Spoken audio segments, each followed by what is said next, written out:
अपने मोहतरम सामईन और नाज़रीन को सलाम पेश करते हुए आज मैं एक बड़े ही अहम सुप्रीम कोर्ट के फ़ैसले के बारे में गुफ्तगू करना चाह रहा हूँ।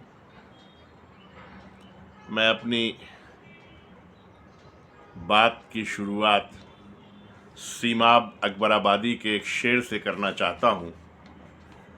वो कहते हैं कि वो दुनिया थी जहाँ तुम बंद करते थे ज़बां मेरी, वो दुनिया थी जहाँ तुम बंद करते थे ज़बां मेरी, ये महशर है यहाँ सुनना पड़ेगी दास्तां मेरी। कुछ ऐसा ही मामला था जिसे सुप्रीम कोर्ट ने इसी 28 मार्च 2025 को बहुत ही साफ अल्फाज में फ़ैसला किया है। ये मामला जस्टिस अभय एस ओका और जस्टिस उज्जल भुइयां की अदालत में सुप्रीम कोर्ट में था। इसमें अपील करने वाले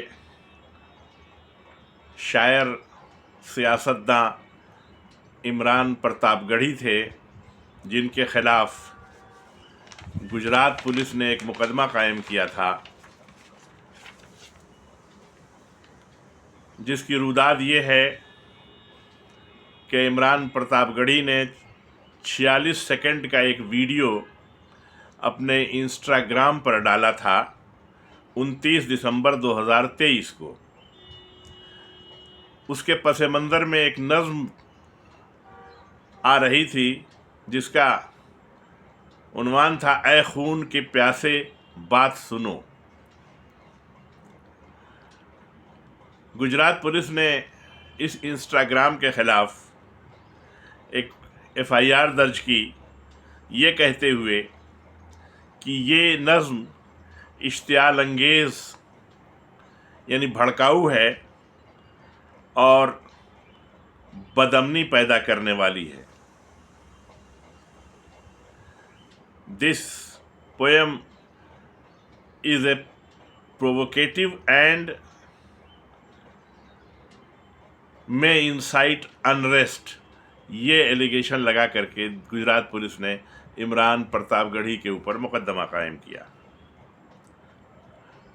इस FIR को मनसूख करने के लिए इमरान प्रतापगढ़ी गुजरात हाई कोर्ट में गए, लेकिन गुजरात हाई कोर्ट से भी उन्हें कोई रिलीफ नहीं मिली, तो उस फैसले के ख़िलाफ़ वो सुप्रीम कोर्ट में आए। सुप्रीम कोर्ट में मामले की सुनवाई हुई और उसके बाद इस FIR को मनसूख कर दिया गया और उसी के साथ साथ सुप्रीम कोर्ट ने कुछ बड़े अहम नुकात की तरफ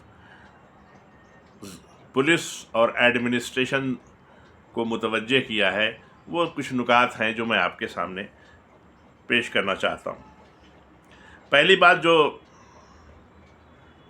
सुप्रीम कोर्ट ने कही है वो ये कहा है कि पुलिस को चाहिए कि वो कॉन्स्टिट्यूशनल आइडियल्स को बरकरार रखे और उसे कायम रखे।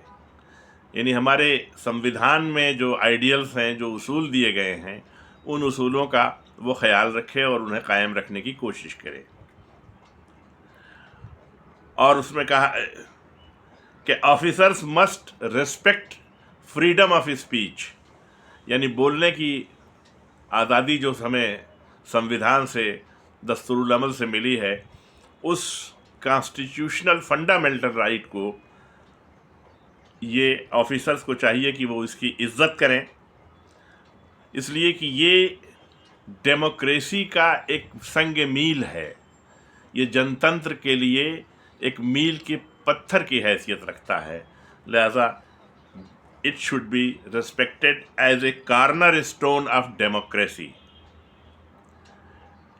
Diverse opinions even if critical must be tolerated and protected, यानी अगर इख्तिलाफ राय है, अगर मत में भिन्न है, विभिन्नता है, तो उसकी इज्जत करना चाहिए, उसकी रिस्पेक्ट करनी चाहिए और उसकी हिफाजत भी करनी चाहिए और उसे टॉलरेट करना चाहिए। ये नहीं कि फ़ौरन उस पर एक्शन लिया जाए। इसलिए कि डेमोक्रेसी में जब तक विचारों में आदान प्रदान नहीं होगा, तब तक सही मानों में डेमोक्रेसी जो है वो मजबूत नहीं हो सकती। और इसी सिलसिले में ये भी बड़ा अच्छा जुमला है कि suppressing dissent weakens democratic values. जनतांत्रिक वैल्यूज़ जो हैं वो कमज़ोर होती हैं अगर मुखालिफ की आवाज़ को दबाया जाए। तो इसलिए बहुत ज़रूरी है कि जनतांत्रिक मान्यताओं को कायम रखा जाए और विरोध की बात को भी सुना जाए। ऑफिसर्स जो हैं वो क्रिटिक्स के खिलाफ मिसयूज़ ऑफ लॉ न करें, यानी जो लोग आलोचना करते हैं, तनकीद करते हैं, उनके खिलाफ कानून का इस्तेमाल न करें, इसलिए कि criticism of government policies or public figure is a legitimate part of democracy. ये एक डेमोक्रेसी का हिस्सा है, जनतंत्र का, जमहूरियत का एक हिस्सा है कि जिसमें गवर्नमेंट की जो पॉलिसीज़ हैं उनको भी क्रिटिसाइज़ किया जाए, और वो लोग जो पब्लिक फिगर्स हैं, जो जन नेता हैं या आवामी लोग हैं, उनकी एक्शंस पर भी क्रिटिसाइज़ किया जा सकता है। और ये ज़रूरी है, इसलिए कि ये जमहूरियत का एक बहुत अहम हिस्सा है। अगर इसको नज़रअंदाज कर दिया गया तो फिर जमहूरियत मजबूत नहीं हो सकती है। इसी के साथ साथ एक बात और कही गई है कि ये जो इस तरह की शायराना बातें हैं, इसको ज़रा बहुत ही खुले दिमाग के लोगों को एग्ज़ामिन करना चाहिए, खुले दिमाग से इस पर गौर करना चाहिए और उसके बाद ही कोई एक्शन लेना चाहिए। और मिसाल के तौर पे, if a poem critics the government, a reasonable person would interpret it as a political commentary. अगर एक नज़्म है, एक कविता है जो सरकार की नीतियों की आलोचना कर रही है, हुकूमत की पॉलिसीज़ को की तनकीद कर रही है, तो उसे एक बड़े ही माकूल आदमी के तौर से इंटरप्रेट करना चाहिए और इसे एक सियासी कमेंट्री के तौर पर, एक सियासी राजनीतिक टिप्पणी के तौर पर लेना चाहिए, न कि ये कह देना कि ये तो साहब वायलेंस को इंसाइट कर रही है, हिंसा को भड़कावा दे रही है।